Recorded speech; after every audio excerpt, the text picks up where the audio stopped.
ciidankan aad u jeedaan waa rag boqolaal ah oo isku abaabulay duleedka degmada Bardaale ee gobolka Baay Koonfur Galbeed Soomaaliya 9 bilood ka hor ayaa ayagoo inta ka tira yar oo ka tayo yar waxaa xoog looga saaray gudaha magaalada markii ay isqabteen ciidankii Koonfur Galbeed nabadoonkii guud ee jufadooda ayaa sidoo kale dagaalkaas ku dhintay waxay diidan yihiin hab maamulka madaxweyne lafta gareen waa ciidan beeleedkii ugu horeeyay ugu tirada badnaa uguna tayada badnaa oo is abaabula waxa la magac baxeen ciidanka jugta culus dhammaantood hubka aragtaan ayay ku hubeysan yihiin waana dufcadii labaad oo tababar ka soo baxa tirada hadda la soo bandhigay waa 150 askari laakiin waxaan xog ku helnay inay jiraan tiro inta ka badan 3 laabkooda ama ciidanka la tababaray inay gaarayaan ilaa 500 oo askari balse kaamirada laga qariyay oo intaan kaliya la soo bandhigay ujeedadoodu waxay ku sheegeen xureynta Bardaale iyo xureynta gobolka Baay inay diidan yihiin wax ay ku sheegeen cadaalad darro musuqmaasuq iyo hoggaan xumo ka jirta Koonfur Galbeed sidoo kale waxa ay sheegayaan in beeshooda saamiga iyo xuquuqdii ay ku lahayd Koonfur Galbeed inay waayeen oo ay rabaan inay dagaalamaan ilaa qof ka haro oo ay meesha ugu dambaysa tagaan go'aankaas ayay qaateen 9 bilood ayayna waxay ku jiraan kaymaha degmada Bardaale halkaas ayayna ku tababaranayaan maalin kastana ciidan cusub ayaa ku beeraya madaxweyne Cabdicasiis Xasan Maxamed lafta gareen dhowr sano ka hor ayuu dhamaaday muddaxileedkiisa waxa ay dad badan aaminsan yihiin oo reer Koonfur Galbeed in deegaankaas uu ku haysto xoog dadka deegaankana ay u gacmo qabatay dawladda federaalka ah ee Soomaaliya ilaa haddana uu rabo inuu sii joogo iyadoo ay muddaxileedkiisa dhamaadeen sharciyad haysanin ku dabaaldego dadkaasi dushooda iyadoo ay shaqo la'aan ammaan darro oo deegaano badan al-shabaab ay joogaan meelaha qaar ay go'doonsan yihiin horumar aysan jirin marka laga rabo magaalada Baydhabo oo hay'adaha dhisan oo kaliya ayuu rabaa inuu halkaas ku sii noolaado dadkiina waxa ay ku joogaan ama ay ku sugan yihiin marxalad ay ku dhow yihiin inay qarxaan oo ay banaabaxay dhigaan oo ay gadood iyo kacdoon sameeyaan sida hadda beeshaanba cabashadu ay qabto waa kuwan qaar ka mid ah askartaas oo sheegaya inay u dagaalamayaan xaq maqan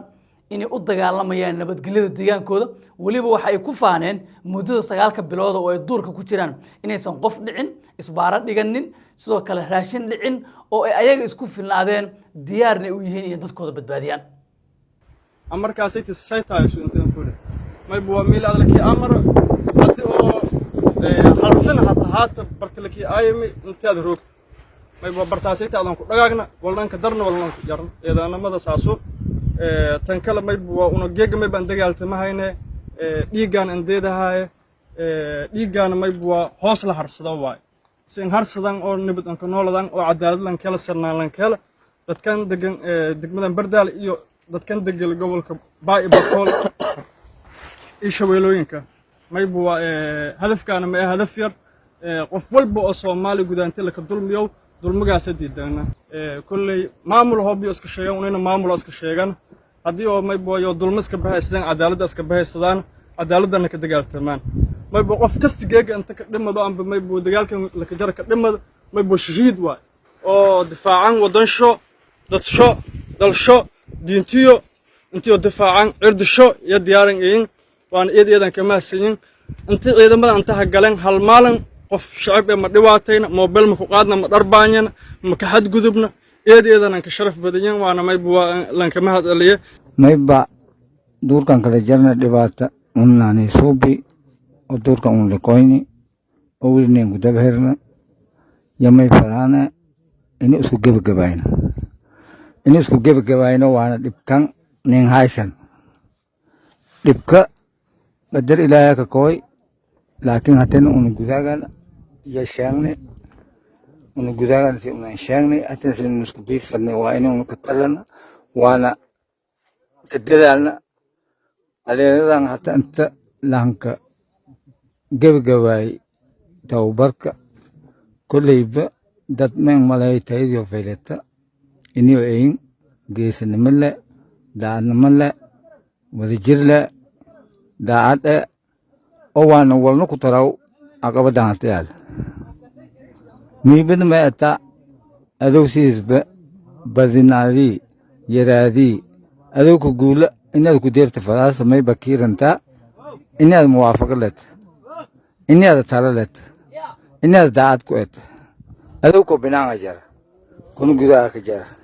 kan gudaha ka jarana indho hoose ka fiirada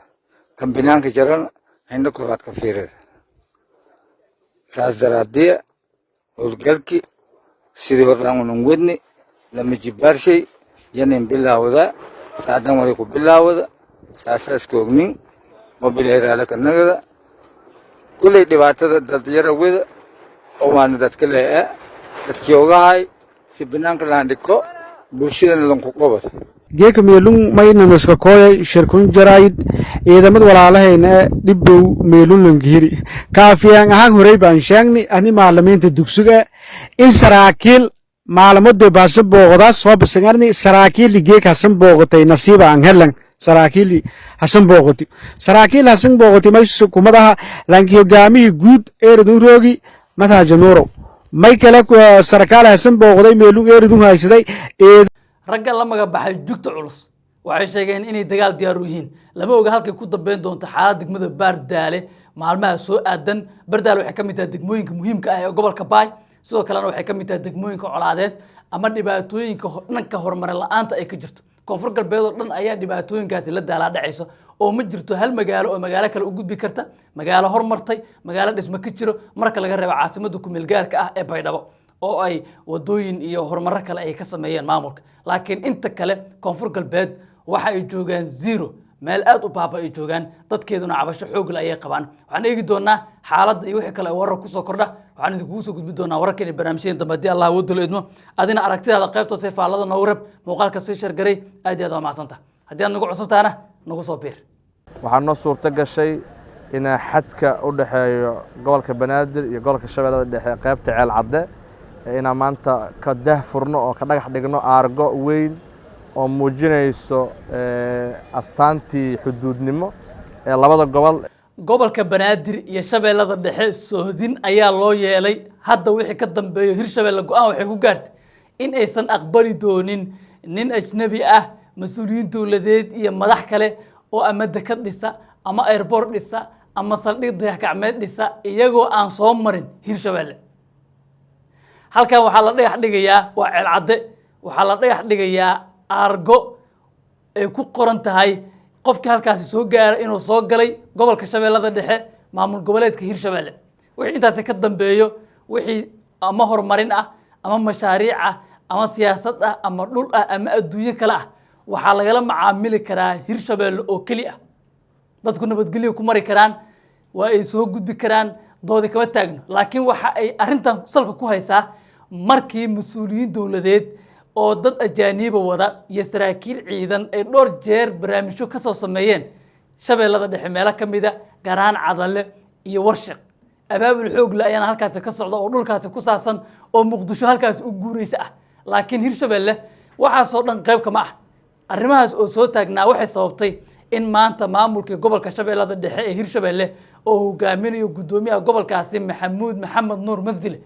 inay aarga halkaas ka dhagax dhigaan toddobaadyo ayaa lagu soo gabagabeyn doonaa wixii intaas ka dambeeyana mas'uuliyadda deegaankaas waxaa leh Hirshabeelle wayaan muhiimadu halkaasna waxaa ku sugnaa mas'uuliyiin kale oo dawladeed oo ka mid ah gudoomiyaha degmada Balcad Qaasim Furdug iyo xubno kale oo siyaasiyiin ah iyo madax halkan waxay ku astaysan tahay soodintii hore ee labada gobol ma jiro wax khilaaf ah iyo soo kala taagtaag ama ciidan ama dhibaatooyin kale oo jiray laakiin muddooyinka waxa aad u kordhay isdhaxgalka labada gobol waxa kale oo kordhay dadka raba inay deegaanada soo arkaan si ay mashaariic uga sameeyaan dhul uga iibsadaan horumarin uga sameeyaan haddana cidda lagala macaamilay waxay ahayd ama mas'uuliyiin deegaan ka soo jeeda oo federaalka ku jira ama mas'uuliyiin ciidamada oo deegaan ka soo jeeda ama mas'uuliyiin dawladeed ku darso barnaamijkii ugu weynaa oo New Muqdisho iyo New airportka cusub ee Muqdisho iyo dekada cusub ee Muqdisho ee Warshiq dhulka laga dhisay maalintii la dhagax dhigay kuma sugneen hal qof oo reer Hirshabeelle ah xataa ma joogin madaxweynaha maamulka Hirshabeelle Cali Gudlaabe wasiiradiisi ma joogin mas'uuliyiinta kale ma joogin kaliya waxaa ku sugnaa madaxweyne Xasan Sheekh Maxamuud iyo ra'iisul wasaarihiisii iyo gudoomiyaha gobolka Banaadir iyo madax kale Hirshabeelle marka waxay leedahay waa inaan annagan wax nagala weydiiyaa wixii Hirshabeelle ah horumarin ma diidano sidoo kale mashaariic ma diidano inuu deegaanka horumarana kama soo horjeedno laakiin waa in dhabaha loo soo maraya ay noqotaa Hirshabeelle weydoodooda waa kan gudoomiyaha maamulka gobolka Shabeellada Dhexe Korneel Masdile oo faahfaahin ka bixinaya taalada ay maanta dhagax dhigeen iyo ujeedada ay ka leeyihiin. waa sax in xawahay labada gobol xad loo kala sameeyo amba xawahay degmooyinka oo degmada Balcad ay xuduudka leedahay degmooyin badan ay leedahay xadeentana kan kaliya kuma ay ka doontay degmooyinka kale u gudbayna hadii alla yiraaho xad kala leedahay degmada aad gudoomiyaha ka tahay sidoo kale waxaan soo dhaweeynaa horumarka iyo maaragtay laga fuli doono gobolka Shabeellaha Dhexe gaar ahaan degmada Warshiiq waxaan rabnaa aad iyo aad u soo dhaweeynaa dalkan waxa ka jirta dawlad oo la yiraahdo dawladda Soomaaliya dawlad aan ahayn kama jirto dawlad goboleedyadana xubno maaragtay dawladda federaalka kamida waaye wixii horumar waa soo dhaweeynaa laakiin waxaan doonaynaa qof la arko meeshii joogto mas'uul walba mas'uuliyadda uu doono ha ka haayo in lagu tixgelisho loo soo maro wixii laga rabo gobolka Shabeellaha Dhexe state-ka laga rabo in state-ka loo soo maro gobolka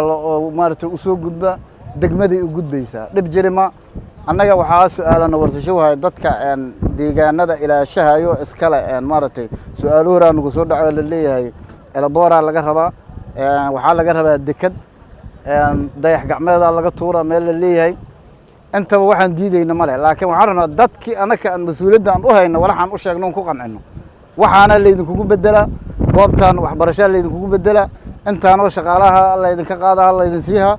laamigana la idin dhisa ceelashana la idin qodaa waxaan dadka u sheegnan u baahana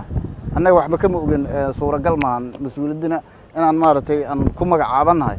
waxa socdana anaan wax ka ogeyn suuragal maahan wax la diidayo iyo wax horumar loo diiday ma jiraan sida adduunka xawaay hadii caasimadda ay buuxsanto gobolada ku xiga la dhisaa marka waxa kala qaybiyo tabeelo oo la leeyahay gobol hebelaad gashay ama degmo hebelaad gashay sida adduunka ka jirto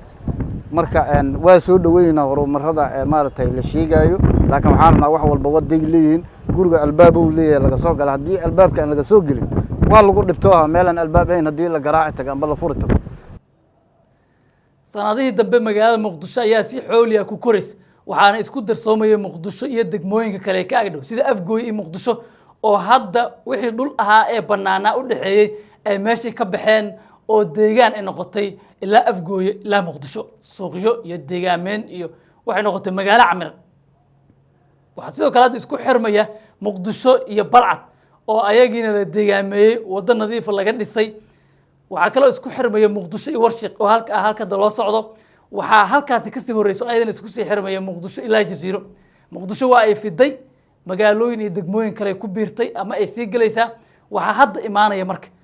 in la ogaado soodimihii iyo in la xisaabtamo iyo maamuladii oo ku baraarugaya magaaladii maadaama ay soo fiday meesha ay ku fidayso Muqdisho ma gobol kala ma banaadir maamulkiisa ka shaqeynay ma maamul kale ka shaqeynay doodaas hadda bilaabanayo waxaan eegi doonaa sida lagu xalliyo iyo meesha ay aadi doonto Soomaaliya gud xuduudo ama soodimo oo xoog leh kama jiro oo waxa jira deegaano badan oo la isku haysto Muqdisho gudaheeda ayaa wali la isku haystaa oo degmooyinka soodimuhu ka dhaxeeyay muran xoog leh oo ka taagaya waliba kubi ugu dambeeyay marka doodo badan ayaa soo food leh oo aan loogeen halka ay ku dhamaan doonaan mas'uuliyiin kale oo Hirshabelle ka tirsan iyo madax kale oo deegaanka ah ayaa sidoo kale halkaas ka hadlay oo jeediyay ay laftirkooda khudbado muhiim ah oo arintan ku saabsan waxaan soo dhaweynaynaa dadaalka ay wado degmada Balcad iyo gobolka Shabeellaha Dhexe oo ah in la kala reebo labada gobol waana gobolka Shabeellaha gobolka Banaadirna